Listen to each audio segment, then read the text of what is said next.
Haleluya. Haleluya. Paulo anawaambia Wakorintho, miili yenu mtukuze Mungu. Tutamtukuzaje Yesu wa mkombo kwa miili yetu? Tutamtukuza kwa kutenda matendo mazuri. Matendo mazuri anayotenda mwanadamu yakionekana katika hali ya kawaida yameanzia ndani ya moyo wake. Matendo mabaya anayotenda mwanadamu katika hali ya kawaida yanaanzia ndani ya moyo wake. Binadamu vile anamuwaza ndivyo anavyotenda. Haleluya.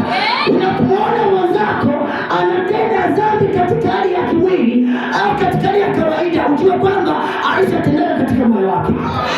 Ametenda katika moyo, ukajidhihirisha dhambi katika mwili. Wanaosema mimi namsema wewe. Haleluya. Pigia makofi baba mzao Yesu. Piga makofi makubwa kabisa.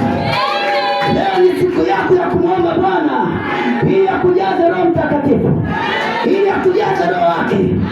Akikujaza Roho wake Mtakatifu, lazima ushinde mwili wako. Haleluya. Ukitaka ushinde mwili wako kwa matendo yake machafu, kubali Roho Mtakatifu aingie ndani yako.